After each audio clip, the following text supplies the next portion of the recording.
Olá, meu nome é Raquel Glória, sou cientista política e esse é o meu canal para questões políticas, polêmicas e acadêmicas. Pessoal, saiu a composição da CPI do abuso, ou melhor, da CPI do Caio.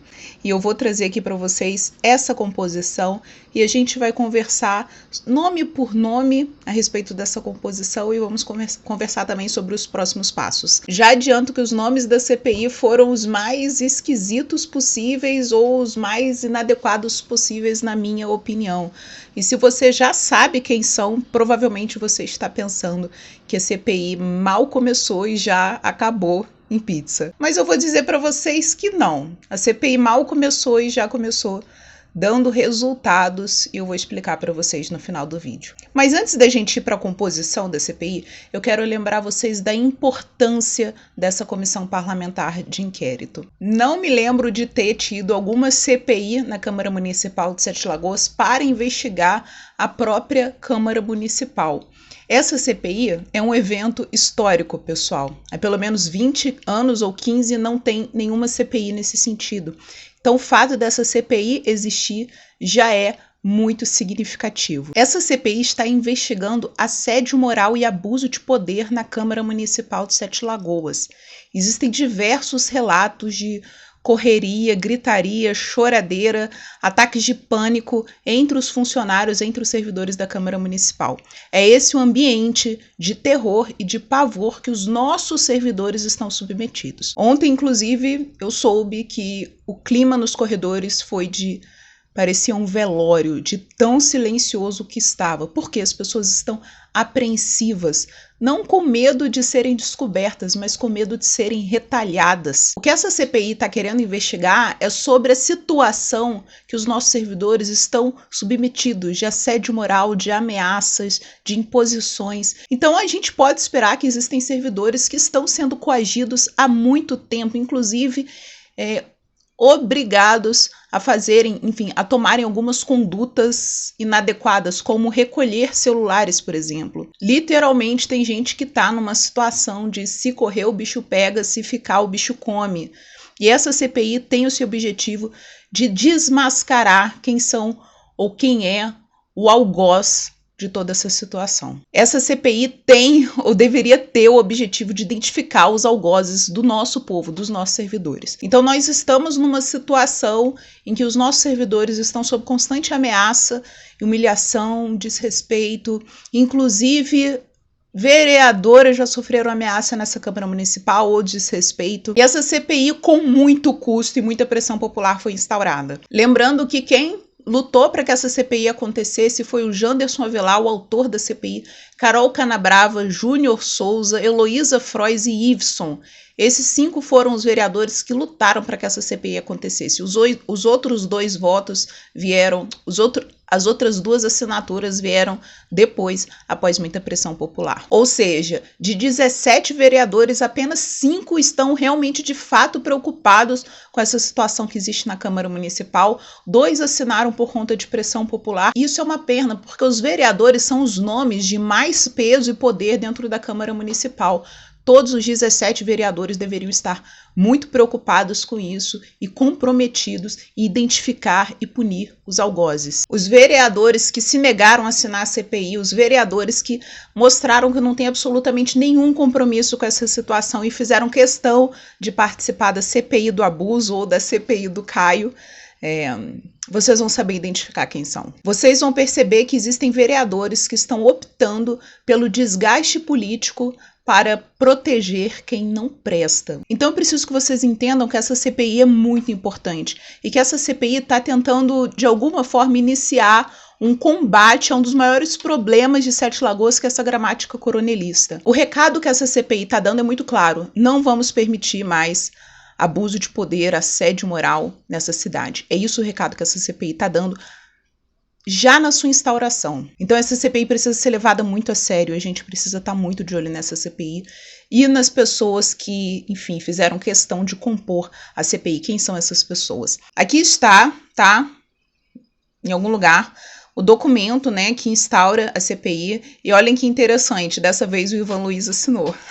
Né? Então vamos começar pelo Ismael Soares, que se auto-indicou como o titular dessa CPI através da bancada do PSD, que é o partido que faz parte, ele e o Júnior Souza. Como Ismael Soares tem mais idade, ele decidiu que ele faria questão de compor essa CPI, retirando o Júnior Souza da composição. O Ismael Soares não assinou a CPI, foi contra a CPI, defendendo que todas as denúncias deveriam ser enviadas de uma vez ao Ministério Público. O Ismael Soares, inclusive, criticou as denúncias que estavam sendo feitas na reunião ordinária em plenário. E o Ismael Soares é o líder do prefeito. Vocês já ouviram falar sobre líder da situação, líder da oposição? É um cargo que existe previsto na Câmara Municipal, e o Ismael Soares ocupa esse cargo de líder do prefeito.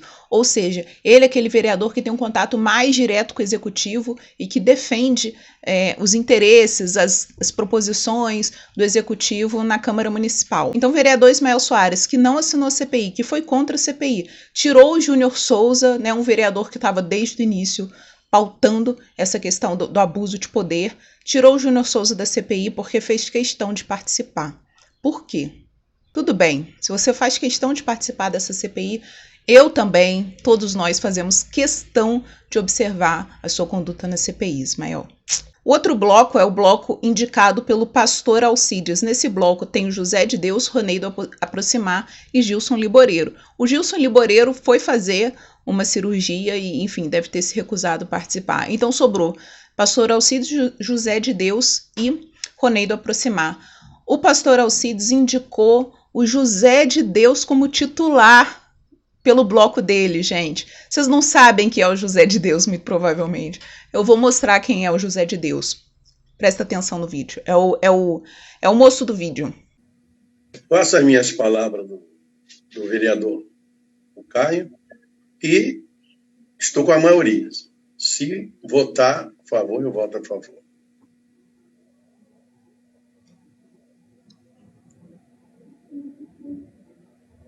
O senhor é favorável? Favorável. Favorável. Esse é o José de Deus. José de Deus e o Ronedo Aproximar foram outros dois nomes que não assinaram a CPI do abuso e que não manifestaram um A sobre o que estava acontecendo ao longo de todas as outras sessões ordinárias anteriores. O terceiro bloco, em que a líder é a Heloísa Frois, é composto pela Carol Canabrava, o Iveson e o João Evangelista. A Heloísa Frois indicou a Carol e o Iveson, né? Carol como titular e Iveson como suplente, e isso, na minha opinião, foi a única indicação correta. Parabéns, Heloísa, enfim, por ter feito seu trabalho corretamente. O outro bloco é o bloco em que o líder é o Heraldo da Saúde, e esse bloco é composto por Heraldo da Saúde, Ivan Luiz, Caio Valassi e Silvia Regina. Adivinhem quem o Heraldo da Saúde indicou? Ivan Luiz. E a Silvia Regina como suplente. O Ivan Luiz foi o vereador que não assinou a exoneração da subprocuradora, e depois que a bomba estourou, ele assinou, quando ele já não podia ter assinado. Então o Ivan Luiz é um dos possíveis investigados dessa CPI. Como que um possível investigado compõe a CPI? Eu acredito que a indicação do Ivan Luiz é indecente. É uma indicação escandalosa. E eu acredito também que deve caber um mandado de segurança aí para impedir que o Ivan Luiz componha essa CPI. Mais uma vez, nem o Ivan nem a Silvia Regina assinaram a CPI, se colocaram contrários à CPI e estão aí, né? Fazer o quê? Literalmente. Para fazer o quê nessa CPI? Por fim, o último bloco é o bloco liderado pelo Rodrigo Braga. O Rodrigo Braga é o líder e ainda existe na composição do bloco o Janderson Avelar e a Marlide Luquinha. O Janderson Avelar foi o autor da CPI. Ele recebeu as denúncias, recebeu diversas denúncias e fez o pedido de CPI para investigar essas denúncias. Desde o início, desde a formação dessa CPI, desde a proposta dessa CPI, o Janderson Avelar muito provavelmente é o vereador que está mais comprometido em investigar essas denúncias de assédio e enviar para o Ministério Público, para que o Ministério Público decida se vai haver punição, enfim, ou não. É o Janderson Avelar. É importante deixar bem claro, pessoal, que o Janderson não está fazendo absolutamente nenhuma acusação. Ele não é um acusador. Ele está propondo a CPI para que a CPI investigue as denúncias de assédio que estão acontecendo na Câmara Municipal. Ele não fez nenhuma denúncia. Mas, por outro lado, Rodrigo Braga se indicou para a composição da CPI e não indicou o Janderson, muito pelo contrário, ele colocou a Marli de Luquinha como suplente. Sendo que o Rodrigo Braga e a Marli de Luquinha estavam na reunião em que os celulares foram recolhidos. Eles são testemunhas.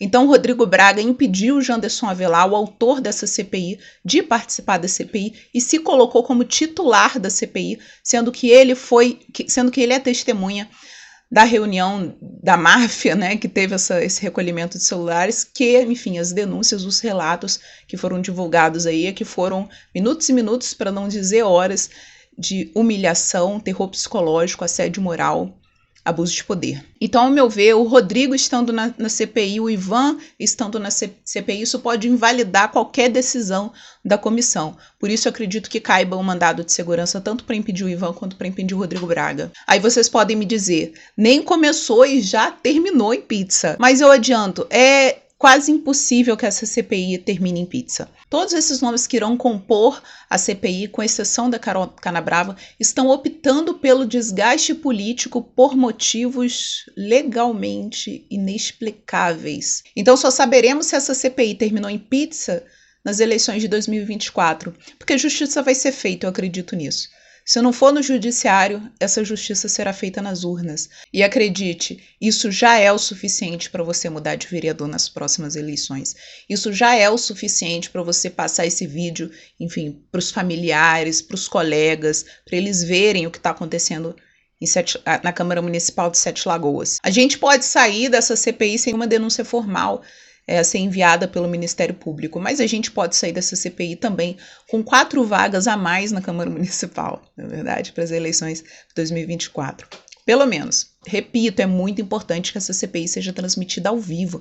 E se não for pela Câmara Municipal, eu vou transmitir aqui do meu canal. E eu não vou ser a única que vai estar transmitindo, não. Não desanimem dessa CPI, porque essa CPI é histórica. Essa CPI é extremamente importante. São nossos funcionários, nossos servidores que estão submetidos a um ambiente de trabalho insalubre. A gente precisa proteger os nossos servidores, a gente precisa proteger o nosso povo, mesmo que alguns vereadores optem por não fazer isso. Vocês podem achar que o meu canal está, enfim, fazendo algum efeito, e pode até estar fazendo, mas está muito pouco ainda. Existe em média 300 visualizações em cada vídeo aqui, sendo que Sete Lagoas tem 172 mil eleitores. Dá para crescer muito mais o número de visualização. E eu confio em vocês, que a gente vai dar conta de fazer justiça, se não for no judiciário, nas urnas. Então é isso, se você gostou do vídeo, se inscreve no canal, um beijo para vocês, tchau!